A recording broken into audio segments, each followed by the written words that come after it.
नमस्कार दर्शक बंधु आज हेउची एप्रिल मास 3 तारिख शुक्रवार। आसंतु जानिबा आजिर 25टी गुरुत्वपूर्ण खबर। युद्ध समय पाकिस्तान रे हाहाकार, भारत शुणिले होइजिबो खुशी। भारत द्वारा सिंधु जल चुक्तिनामा बातिल करिबा एवं नदी जल पाकिस्तान अंश को अवरोध करिबा निष्पत्ति दक्षिण एशिया रे जल सुरक्षा प्रति गंभीर चिंता सृष्टि करि सारिछि। एही पदक्षेपर प्रभाव एपरि एक समय आसीछि जेतेबेले अंतर्राष्ट्रीय पाणीपाग संस्था गुड़िक एल निनो जोगु वर्षा ह्रास एवं मरुड़ी भली परिस्थिति पूर्वानुमान कर सारी। बदलिला स्कूल समय, एणिकी ग्रीष्म छुट्टी पर्यंत एतिकी बेले स्कूल आसिबे पिला। ओडिशा सरकार बड़ निर्देश।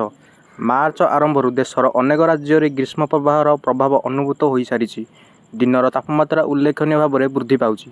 भारतीय पाणीपाग विभागर तीव्र ग्रीष्म प्रवाह परिस्थितिर पूर्वानुमान अनुजाई ओडिशा सरकार राज्यर समस्त कॉलेज एवं विश्वविद्यालय पई ग्रीष्म प्रवाह परिचालना पई एक मानक कार्यप्रणाली जारी करिसेंती। 13,000 सस्ता हैला रूपा, सुना दर रे बड़ ह्रास, तीन कारणरू दोहलिला बजार। अमेरिका राष्ट्रपति डोनाल्ड ट्रम्प को संबोधन पर शेयर मार्केट रे झड़, अचानक खसिला सुना रूपा दर। एमसीएक्स बजार रे झड़, 13,000 टंका सस्ता हैला रूपा एवं रूपा किलो पिछा 2,29,888 टंका रही। सेहीपरि सुना दर रे मध्य बड़ ह्रास होईछि। मल्टी कमोडिटी मार्केट रे सुना दर रे 2200 टंका सस्ता होई 10 ग्राम पिछा 1,51,161 टंका रही। राज्य में बंद हब एलपीजी, मिलिबो पीएनजी। लोकसभा भवन में तैल कंपानीर प्रतिनिधि एवं जोगाण विभाग सचिवों सह एक गुरुत्वपूर्ण बैठक पर खाद्य जोगाण और खाउटी कल्याण मंत्री कृष्ण चंद्र पात्र यही सूचना देइछन्ति। केंद्र सरकार निर्देश अनुजाई सहरांचल पीएनजी संयोग को बाध्यतामूलक कराइछि। गोमांस कंटेनर जबत, गिरियारे गोरक्षक बड़ सफलता।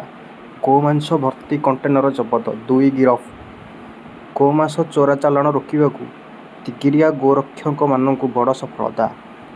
गुरुवार सकाळू गोमांस भर्ती कंटेनर जबत करिसेंति गोरक्षक। सूचना मुताबक रविवार विलंबित राति तिगिरिया थाना अंतर्गत विंध्याणीमा हनुमान मंदिर निकट में रास्तारू यही कंटेनर जबत होईछि। एहा सह 2 जण अभियुक्तों गिरफ करिछि पुलिस। मे मैट्रिक रिजल्ट, संध्या सुधा सरीब मैट्रिक खाता देखा। मे प्रथम सप्ताह रिजल्ट, ऑनलाइन रे मिलिबो सर्टिफिकेट। निर्भुल एवं बिना द्वंद्व मैट्रिक खाता देखा शेष होबाकू जाउछि। संध्या 5 सुधा खाता देखा सरीबा नहीं स्पष्ट सूचना मिलिबो। एहा परे मैट्रिक रिजल्ट प्रकाश पाई द्वितीय प्रक्रिया आरंभ हेबो। एथर मे प्रथम किंबा द्वितीय सप्ताह मैट्रिक रिजल्ट प्रकाश पाई लक्ष्य रही। कंदरपुर कृषक सेवा समवाय समिति रे चलित वर्ष रेकर्ड संख्यक धान संग्रह। कटक जिलार अग्रणी कंदरपुर कृषक सेवा समवाय समिति चलित वर्ष रेकर्ड संख्यक धान संग्रह करिबारे सफल होइतिबा जणा पड़िछि। चलित वर्ष सुरुखुरु 19,722 क्विंटाल 44 केजी धान संग्रह करिथिबा एवं एथिरे काहारी जणे हेले चाषींकर टोकन बाद पड़ी नथिबा समिति सभापति राजीव कुमार बेउरा और संपादक धीरेन कुमार दास कहिसंती। भारत रे एबे डेंगू टीका, एबे डेंगू रोगरू मिलिबो मुक्ति। खूब शीघ्र मार्केट रे उपलब्ध हेबो डेंगू टीका ओडेंगा खूब शीघ्र भारत में पहुँचे बोली आशा करा जाउछि। एही टीकार अंतिम पर्याय परीक्षण समाप्त होईछि। जापानी औषध कंपानी टागेडा औषध कंपानी द्वारा विकसित एही टीका हैदराबाद भित्तिक बायोलॉजिकल ई सहित सहभागितारे भारत में उपलब्ध हो जाई पारे। एही टीका चलित वर्ष उपलब्ध हेबो बोली आशा करा जाउछि।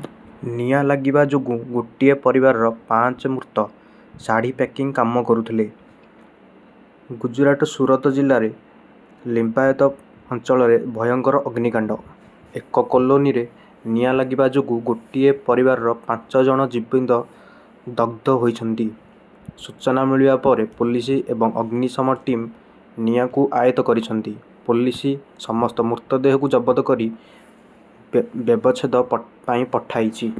भोट दियंतु मिठा खांतु, भोटर को स्वागत करिया पाई केरलर निर्वाचन अधिकारी हालुआ अभियान। एप्रिल 9 रे हेबाकु थिबा विधानसभा निर्वाचन पाई भोटदान केन्द्र में प्रथम थर पाई भोटर को स्वागत करिया पाई केरलर निर्वाचन अधिकारी माने ଏକ ହାଲୁଆ ଅଭିଯାନ ଯୋଜନା କରୁଛନ୍ତି। ଭୋଟ ସୁଇଟେଣ୍ଡେଡ୍ କେରଳ ଅଭିଯାନ ଅଂଶ ସ୍ୱରୂପ ପ୍ରତ୍ୟେକ ଜିଲ୍ଲାରେ ମନୋନୀତ ମତଦାନ କେନ୍ଦ୍ରରେ ପ୍ରଥମ ଥର ପାଇଁ ଆସୁଥିବା ଭୋଟରଙ୍କ ମଧ୍ୟରେ ବିଶେଷ ବ୍ରାଣ୍ଡେଡ୍ ହାଲୁଆ ବଣ୍ଟନ କରାଯିବ, ଯାହାର ଟ୍ୟାଗଲାଇନ୍ ଆପଣଙ୍କ ନାଗରିକ ଯାତ୍ରାର ଏକ ମଧୁର ଆରମ୍ଭ ଅଟେ। ସାର, ଫାର୍ମାସ୍ୟୁଟିକାଲ ଓ ପ୍ଲାଷ୍ଟିକ୍ ଶିଳ୍ପକୁ ପ୍ରୋତ୍ସାହନ। 40ଟି ସାମଗ୍ରୀ ଉପରେ ସୀମା ଶୁଳ୍କ ସମ୍ପୂର୍ଣ୍ଣ ଛାଡ଼। ପେଟ୍ରୋଲିୟମ ସଙ୍କଟ ଭିତରେ ସାର, ଫାର୍ମାସ୍ୟୁଟିକାଲ ଓ ପ୍ଲାଷ୍ଟିକ୍ ଶିଳ୍ପକୁ ପ୍ରୋତ୍ସାହନ। 40ଟି ଗୁରୁତ୍ୱପୂର୍ଣ୍ଣ ପେଟ୍ରୋଲିୟମ ସାମଗ୍ରୀ ଉପରୁ ସୀମା ଶୁଳ୍କକୁ ସମ୍ପୂର୍ଣ୍ଣ ଛାଡ଼ କଲେ କେନ୍ଦ୍ର ସରକାର। ଅର୍ଥ ମନ୍ତ୍ରାଳୟ ବିଜ୍ଞପ୍ତି ଜାରି କରି ଜୁନ୍ 30 ଯାଏଁ ସୀମା ଶୁଳ୍କ ଛାଡ଼ କରାଯାଇଛି। ମୋଟ 40ଟି ପଦାର୍ଥ ଉପରୁ ଶୁଳ୍କ ହଟାଯାଇଛି। ଭାରତୀୟ ବନ୍ଧୁ ସୁରକ୍ଷିତ ଅଛନ୍ତି। ଯୁଦ୍ଧ ଭିତରେ ଭାରତକୁ ଇରାନର ଆଶ୍ୱାସନା। ଇରାନ ସହ ଆମେରିକା ଓ ଇସ୍ରାଏଲର ଯୁଦ୍ଧ ଭିତରେ ପଶ୍ଚିମ ଏସିଆରେ ସ୍ଥିତି ଖରାପ ରହିଛି। ତେବେ ଏହା ଭିତରେ ତେହେରାନ ଭାରତକୁ ଦେଇଛି ଏକ ବଡ଼ ଧରଣର ଆଶ୍ୱାସନା। ଭାରତରେ ଥିବା ଇରାନ ଦୂତାବାସ ଭାରତୀୟ ନାଗରିକଙ୍କ ସୁରକ୍ଷାକୁ ନେଇ ଆଶ୍ୱସ୍ତ କରିବା ପାଇଁ ଗୁରୁବାର ଏକ ବାର୍ତ୍ତା ଜାରି କରିଛନ୍ତି। ଏଥିରେ ଗୁରୁତ୍ୱପୂର୍ଣ୍ଣ ବାର୍ତ୍ତାରେ ଇରାନ ଦୂତାବାସ କହିଛି ଯେ ଭାରତୀୟ ନାଗରିକ ସୁରକ୍ଷିତ ହାତରେ ଅଛନ୍ତି ଓ ଚିନ୍ତାର କୌଣସି କଥା ନାହିଁ। ସାର ବିକ୍ରିରେ କଳା ବଜାର। ବରଗଡ଼ରେ ଧରପଗଡ଼ ଅତର୍କିତ ଚଢ଼ାଉ କରି 18 ସାର ବିକ୍ରେତାଙ୍କ ଲାଇସେନ୍ସ ରଦ୍ଦ। ବରଗଡ଼ ଜିଲ୍ଲାରେ ସାର ବିକ୍ରିରେ କଳା ବଜାର ତଥା ଅନ୍ୟ ଅନିୟମିତତା ନେଇ କୃଷି ବିଭାଗ ପକ୍ଷରୁ ଧରପଗଡ଼ ଆରମ୍ଭ ହୋଇଛି। ଏହି କ୍ରମରେ ବୁଧବାର ଓ ଗୁରୁବାର 2 ଦିନ ଧରି ଜିଲ୍ଲାର ବିଭିନ୍ନ ବ୍ଲକରେ କୃଷି ବିଭାଗ ପକ୍ଷରୁ ଅତର୍କିତ ଚଢ଼ାଉ କରାଯାଇଥିଲା। ଚଢ଼ାଉରେ ସାର ବିକ୍ରି ଅନିୟମିତତା ଧରାପଡ଼ିବା ପରେ ଜିଲ୍ଲାର 18 ଲାଇସେନ୍ସ ପ୍ରାପ୍ତ ସାର ବିକ୍ରେତାଙ୍କ ଲାଇସେନ୍ସକୁ ରଦ୍ଦ କରିଦିଆଯାଇଛି। ଆମେରିକାର ଚନ୍ଦ୍ର ଅଭିଯାନ। ଚନ୍ଦ୍ରକୁ ମହାକାଶଚାରୀ ପଠାଇଲା ନାସା। ରକେଟ୍ ଛଡ଼ାଯିବାର 5 ମିନିଟ୍ ପରେ କମାଣ୍ଡର କହିଲେ, ଆମେରିକାର national aeronautics and space administration ବୁଧବାର ଚନ୍ଦ୍ର ଅଭିମୁଖେ 4 ଜଣ ମହାକାଶଚାରୀଙ୍କୁ ପଠାଇଛି। ଆର୍ଟେମିସ୍ 2 ନାମରେ ଏହି ଚନ୍ଦ୍ର ଅଭିଯାନ 3 ଜଣ ଆମେରିକୀୟ ଏବଂ ଜଣେ କାନାଡୀୟ ମହାକାଶଚାରୀ ଯାଇଛନ୍ତି। ନାସାରେ କେନେଡି ସ୍ପେସ୍ ସେଣ୍ଟରରୁ ବିଶାଳ ରକେଟ୍ ସେମାନଙ୍କୁ ନେଇ ମହାକାଶ ଅଭିମୁଖେ ଯାତ୍ରା କରିଛି। ସହର ପରେ ଗାଁରେ ବ୍ୟାପୁଛି ହିଂସା। ବିଚ୍ ରାସ୍ତାରେ ବୁଲିଲା ଭୁଜାଲି। ଦୋକାନୀ ଲହୁଲୁହାଣ। ପ୍ରତି ଆକ୍ରମଣରେ ଅଭିଯୁକ୍ତ ଗୁରୁତର। ବରଗଡ଼ ଜିଲ୍ଲା ଅତାବିରା ଥାନା ଅନ୍ତର୍ଗତ ଗୋଡ଼ଭଗା ଫାଣ୍ଡି ଅଞ୍ଚଳରେ ଦିନ ଦ୍ୱିପ୍ରହରରେ ବିଚ୍ ରାସ୍ତାରେ ଭୁଜାଲି ମାଡ଼ ଘଟଣା ସାମ୍ନାକୁ ଆସିଛି। ଭୁଜାଲି ମାଡ଼ରେ ଜଣେ ଆହତ ହୋଇଥିବା ବେଳେ ପ୍ରତି ଆକ୍ରମଣରେ ଅଭିଯୁକ୍ତ ମଧ୍ୟ ଆହତ ହୋଇଥିବା ଜଣାପଡ଼ିଛି। ଟ୍ରମ୍ପଙ୍କୁ ଚୀନର ଆଡଭାଇସ୍, ତୁରନ୍ତ ଯୁଦ୍ଧ ବନ୍ଦ ନହେଲେ ବିଶ୍ୱ ଅର୍ଥବ୍ୟବସ୍ଥା ଭୁଷୁଡ଼ିଯିବ। ଆମେରିକା ରାଷ୍ଟ୍ରପତି ଡୋନାଲ୍ଡ ଟ୍ରମ୍ପ ଗୁରୁବାର ସକାଳେ ରାଷ୍ଟ୍ରକୁ ସମ୍ବୋଧନ କରି କହିଛନ୍ତି, ଆମେରିକା ଇରାନ ଉପରେ ବିଜୟ ଲାଭ କରିଛି ଏବଂ ଆମେରିକା 2 ସପ୍ତାହ ମଧ୍ୟରେ ଇରାନ ଉପରେ ବଡ଼ ଆକ୍ରମଣ କରିବ। ଟ୍ରମ୍ପ ଦାବି କରିଛନ୍ତି ଯେ ଇରାନର ମିଲିଟାରୀ, ଡ୍ରୋନ୍ କ୍ଷମତା ଓ ନୌସେନା ସମାପ୍ତ ହୋଇଯାଇଛି। ସୈନ୍ୟଶକ୍ତି ଖୁବ୍ ଦୁର୍ବଳ ହୋଇଯାଇଛି। ଏହି ସୈନ୍ୟ ଅଭିଯାନର ମୁଖ୍ୟ ଉଦ୍ଦେଶ୍ୟ ପୂରା ହେବାକୁ ଯାଉଛି। 2 ଘଣ୍ଟା ଭିତରେ ଏସବୁ ଜାଗାରେ ହେବ କାଳବୈଶାଖୀ। ରାଜ୍ୟରେ ଲାଗି ରହିଛି କାଳବୈଶାଖୀ ବର୍ଷା। ଆଗାମୀ 2 ଘଣ୍ଟା ଭିତରେ ଝାରସୁଗୁଡ଼ା, ସୁନ୍ଦରଗଡ଼, ବରଗଡ଼, ମୟୂରଭଞ୍ଜ ଏବଂ ନବରଙ୍ଗପୁରରେ ଝଡ଼ ବର୍ଷା ହେବାର ସମ୍ଭାବନା ରହିଛି। ଏନେଇ ପାଣିପାଗ ବିଭାଗ ସୂଚନା ଦେଇଛି।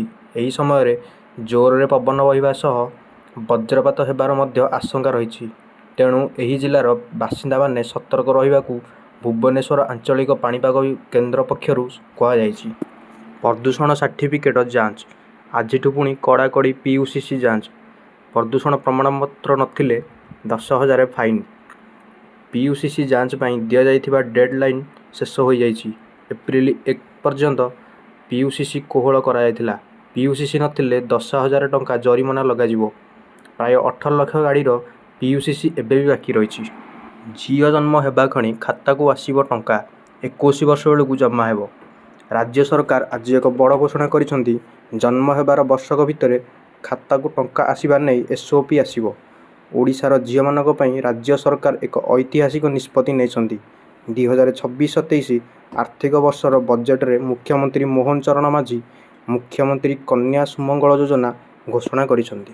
ଭିଡ଼ିଓଟି ଭଲ ଲାଗିଥିଲେ ଭିଡ଼ିଓଟିକୁ ଲାଇକ୍ କରନ୍ତୁ, ଚ୍ୟାନେଲକୁ ସବସ୍କ୍ରାଇବ୍ କରନ୍ତୁ ଏବଂ ପାଖରେ ଥିବା ବେଲ୍ ଆଇକନକୁ ପ୍ରେସ୍ କରି ଅଲ୍ ନୋଟିଫିକେସନକୁ ସିଲେକ୍ଟ କରନ୍ତୁ।